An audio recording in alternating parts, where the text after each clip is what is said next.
Bom dia, boa tarde, boa noite, galera. Sejam bem-vindos ao canal QAB. Mais uma vez estamos aqui. E eu acho que a gente vai terminar cedo, talvez. Eu sempre digo isso e sempre é 10 minutos de vídeo. Enfim, hoje eu acho que a gente termina Zenão e vai pro médio estoicismo. Tá ok? Então vamos lá, pra gente não perder muito tempo. Então, deixa eu dar uma apanhada aqui antes de começar. A gente falou na aula anterior do que? Felicidade é viver segundo a natureza, que era o pensamento que tinha até lá em Epicuro também, e existia muito nisso lá no helenismo. A gente já falou muito sobre isso daqui. Aí tem a conservação, a gente falou que tem uma espécie de conciliação do homem com seu íntimo, com sua essência, beleza? Até aqui. E depois foram surgindo problemas que não são morais, até que não são morais, mas só que perturbavam a mente e não eram falados. Aí teve que criar os valores positivos, os negativos, para serem encaixados. Porque segundo a teoria do Zenão, só as coisas morais é que eram válidas, tal. Aí ficava muita coisa que não era moral, que ficava por fora. Então era qualquer coisa, por exemplo, riqueza, etc. Aí eles tiveram que fazer tipo um apanhado para esse tipo de problema. Nós temos aqui a ideia novamente de que se você age de forma racional, você age de forma justificada, porque sempre existe a justa medida dentro da racionalidade, que é como eu boto aqui, se é racional, é justificável. Só que existe a filosofia, ela ganhou um patamar de profissão quando nós falamos aqui em Zenão. Por quê? Porque só o filósofo é que conseguia entender essa questão do espírito, da razão, etc. E ele era quase que um profissional. É isso que a gente vai ver aqui, ó. Só um filósofo ele pode justificar e entender todas as partes lá da física. Lembra lá que não é só a ética. Zenão, ele tem o Triforce como Epicuro. Aí tem a lógica, que a gente viu, tem a física, e apenas o filósofo que trata dessa parte da física e da lógica. Ou seja, ele é o especialista da filosofia da realidade, que era basicamente a metodologia, a aplicação da metodologia era dada por um especialista, que era o filósofo. Ele era considerado o especialista da razão. Essa era a ideia básica do Zenão, que todo filósofo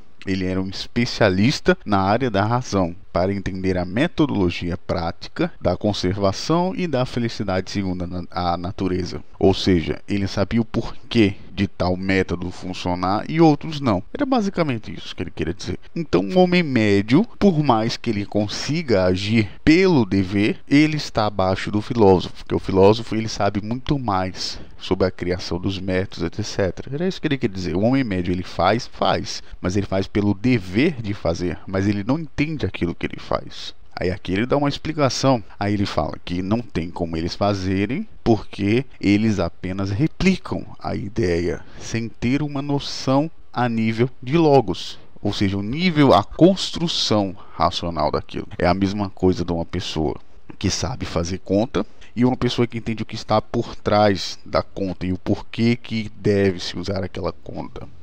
E aqui nós temos algo que eu gosto muito dessa doutrina de Zenão, que é a questão do dever, a noção do dever. Só que aqui ele leva isso para o lado até que meio estranho para o pessoal dessa época, porque ele fala sobre o respeito a leis ou códigos, tal. Então, no caso, isso aqui foi, de certa forma, foi uma evolução para as teorias que tinham, tal, mas não tanto evolução, porque Sócrates já falava disso há muito tempo. Isso aqui Sócrates já tinha falado há muito tempo, e no caso ele só está reforçando no sentido de que isso é um dever. Mas Sócrates já falava isso há muito tempo atrás, muito antes de estar falando isso aqui. Aí nós temos a criação de códigos de condutas, códigos de ética. E é aqui que entra a questão dos códigos de ética das profissões. Aí vocês vão ver hoje que tem o código de ética da medicina, etc. Tal.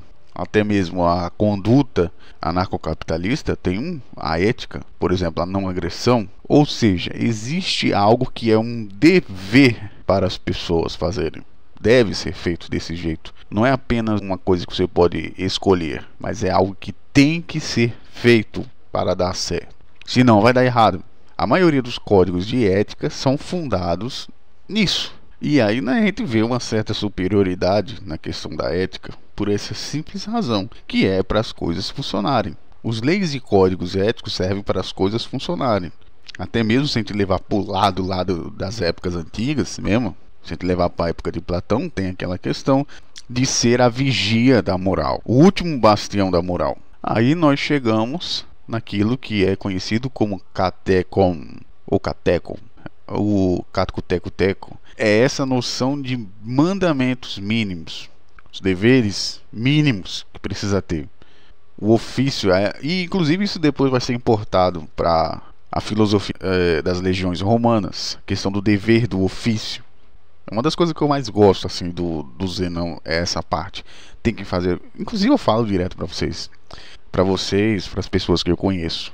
Vocês precisam ter uma noção de dever das coisas. Porque muita gente tem a noção de que tem que ganhar. Nem sempre você vai ganhar. Existem coisas que você tem que fazer pelo simples dever de se fazer a coisa. Não é porque você vai ganhar alguma coisa. Então eu gosto muito dessa parte aqui do Zenão. Como por exemplo, quando o pessoal me pergunta, cara, por que você estuda tal? Tem muita gente que me pergunta por que eu estudo tanto. E eu sempre digo que isso que é diversão para mim. Eu me divirto estudando e eu não vejo como um trabalho ou algo que eu precise fazer para chegar em algum canto. Mas simplesmente é um dever você estudar. Sempre digo isso pro pessoal.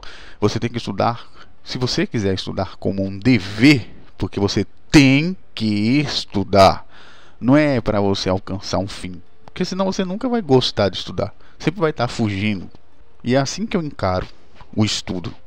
Pra mim, isso é diversão, cara. Tá aqui estudando, lendo, isso é diversão pra mim. Enfim, vamos continuar. Vamos falar sobre agora a ideia da okeoses. Então nós vemos aqui o cateco, que são os mandamentos ou o comportamento correto, que é assim que vocês vão encontrar na maioria das bibliografias que tem por aí e nos cursos de filosofia, essa ideia de comportamento adequado. Vamos falar sobre a okeoses, que é também uma coisa muito da hora, cara. Isso aqui daqui é uma das coisas mais da hora que tem do Zenão, assim. Ninguém vai conseguir fazer de tudo assim perfeito. Nem os filósofos não conseguiram fazer isso. Por isso que eu gosto, tem coisas que eu gosto dele, tem coisas que eu gosto do Epicuro e tal. Aí aqui ele deixa um papel muito importante para a sociedade, como por exemplo, o dever com as outras pessoas. Isso aqui é descrito dentro do espiritismo como lei da sociedade, que é o que? O dever de respeito à natureza e aos outros seres. Porque a sociedade não existe só entre os seres humanos, mas existe uma sociedade dentro de toda a biosfera, ou seja, o respeito à natureza, os outros seres, etc. Isso aqui é importante. E ele não coloca como algo que você pode fazer, mas é o seu dever fazer. Isso é que eu acho interessante dele, porque é um dever, não tem o que escolher, você tem que fazer isso. Aí também tem outra coisa importante, ser útil, deixar de ser um vagabundo, que ele bota, ser útil às outras pessoas, ter alguma utilidade. Hoje em dia nós temos uma derivada disso que começou faz um tempinho, agora que está na moda, né? Mas começou faz um tempinho, que é essa questão de protagonismo. Seja protagonista. É uma ideia dessa geração e das redes sociais. O protagonismo, mudar o mundo, etc. Então hoje em dia a gente tem essa questão da utilidade levada à ideia de ser protagonista, etc. Que hoje em dia colocaram na cabeça aí. Aí aqui tem uma ideia básica da democracia moderna, que o protagonismo é o voto. Então, inclusive, os tribunais lançaram essa campanha, que o voto é você ser protagonista das coisas, você ter uma ação.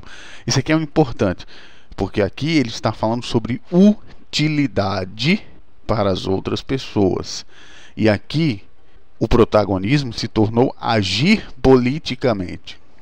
Isso aqui é um problemaço, que difere de ser útil às outras pessoas. Quando você atravessa os limites e quer impor às outras pessoas aquilo que você pensa, você já não é mais protagonista, mas você se torna aquilo que chamam de militante. Então levou muito a sério esse negócio de protagonismo e mudar o mundo. Outra coisa importante também é que essa parte da ética de Zenão destruía, ele era um jantador de ideologias. Zenão também ele não gostava de ideologias, não gostava de fanatismo, não gostava dessas putaria do Dinho, e ele era um cara que botava para descer, principalmente na escola. Dentro da escola, os caras lá não gostavam muito disso. Tem aquela questão, esse negócio de raça superior, eles questionavam muito essa questão de raça superior, esse negócio de sangue azul, por exemplo, e principalmente a escravidão. Eles batiam muito em cima disso, principalmente na questão da nobreza, raça superior, etc. Pessoas que nasceram para reinar, eles eram os caras que mais batiam nisso naquela época. Porque eles diziam que o homem ele é estruturalmente livre. O que eu digo, assim, trocando em miúdos, é que o homem exerce a liberdade através da sua inteligência. E essa inteligência se mostra como uma forma de livre-arbítrio. Essa, na verdade, é a forma mais simples de se ver que existe o livre-arbítrio. É você ter a inteligência. Você poder chegar e pensar. Só pelo fato de você pensar, cogitar alguma coisa, já mostra que você tem uma arbitrariedade muito grande. E por fim, ele fala que os erros da razão é o que traz a fudelância, que é algo que eu também acredito, que são os erros da nossa inteligência que trazem todas as merdas que a gente pode imaginar, inclusive a própria ideia de imperfeição humana. Por que que o homem ele é imperfeito? Eu tenho como essa ideia que a imperfeição não é algo dado de gerações passadas, por exemplo, de um pecado original. Eu vejo a imperfeição humana como a forma como ele tem a inteligência, a forma como ele usa a sua inteligência. Essa é a imperfeição. Então a minha ideia de imperfeição, ou até mesmo a imperfeição moral, ela está atrelada à mesma ideia da praxeologia, que é o que? A forma como a gente usa a nossa inteligência para fazer as coisas. Ou seja, o problema moral, ele é um problema de intelectual. E esses problemas intelectuais, eles geram infelicidade. Ele também dizia que não devem ser modeladas. Erros da razão não devem ser modeladas, devem ser destruídas. Não existia esse negócio de se vitimizar, simplesmente achar uma forma de culpabilizar e tentar dizer, é assim mesmo, não sei o que. Ele não gostava disso daí, não, tá errado e acabou. Muitas vezes chegava a um ponto de serem chamados de robôs. Zenão ele chegava muito nessa parte de quase robô na parte ética dele. Isso aqui é engraçado porque a lógica se fundamenta de outras variáveis, apesar de que, se você vê lá na parte da lógica, ele é muito mais fundamentado do que o próprio Epicuro. Aí ele dizia que o sábio deve ir contra as paixões. Que essa frase aqui eu falo direto. Isso aqui eu falo direto aqui no canal. Você não deve fazer aquilo que gosta, e sim aquilo que é necessário. Olha só, Zenãozinho velho falava disso. Porque quando você faz aquilo que você gosta, muitas vezes pode ser um erro da sua inteligência. Por exemplo, uma pessoa que bebe, se você perguntar para ela por que ela bebe, ela vai dizer que ela bebe porque ela gosta. Bater uma bronha, por que você bate uma bronha? Porque é gostoso. Então você faz o que gosta. Aí a gente tem a parte que ele vira o Hazal Ghul do Batman, que fala que não deve ter piedade. A piedade impede que a justiça ela seja feita. Eu lembrei do bicho lá todinho do filme lá do Nolan lá. As emoções elas impedem você de aplicar a justiça com severidade. Aqui eu boto aqui, cuidado com essa porra aí, mano. Aqui já é demais. Aqui já chegou a... Aqui já é o modo Hazal Ghul aqui. E por último a gente tem a questão das amizades, perto mais distantes. Isso aqui é algo que a gente vai explorar no futuro, que é uma forma de você conseguir entender essa razão aqui do Zenão, numa forma de uma análise quântica que eu vou fazer com vocês. Vou demonstrar através do modelo quântico como é que seria essa ideia. Como é que você poderia entender os ciclos que a gente tem de amizade, de relacionamentos, através de uma mecânica dos átomos normais. Mas é exemplificativo, tá ok? Só para vocês verem assim, Não é que é do jeito, porque tem muita gente que fala, ah, é do jeito, tá botando negócio quântico como se fosse assim. Não, a verdade é que eu quero que vocês entendam esse pensamento de uma forma mais simples, que de outra forma seria bem mais complexo de estar falando aqui. Então por isso que eu gosto de usar esses modelos aqui, que fica mais fácil. Porque aqui ele tinha essa questão dos amigos, eles não serem muito amigos, não tem aquela aproximação de amizade e tal. Muito mais porque eles eram muito robotizados. Muita gente achava eles meio robotizados, ficava dessa questão. E contra as emoções, tal, mas tinha uma lógica mais emocional, mas era um negócio meio estranho. Inclusive era esse, aqui era onde o debate fervia. Essas partes aqui era toda hora questionamentos sobre essa questão. Será que deve-se ter emoções? Não deve, etc. E nós terminamos o vídeo. Falei que ia ser rapidinho e foi rapidinho, cacete. Demorou pra porra. Então até a próxima aí, galera. Valeu.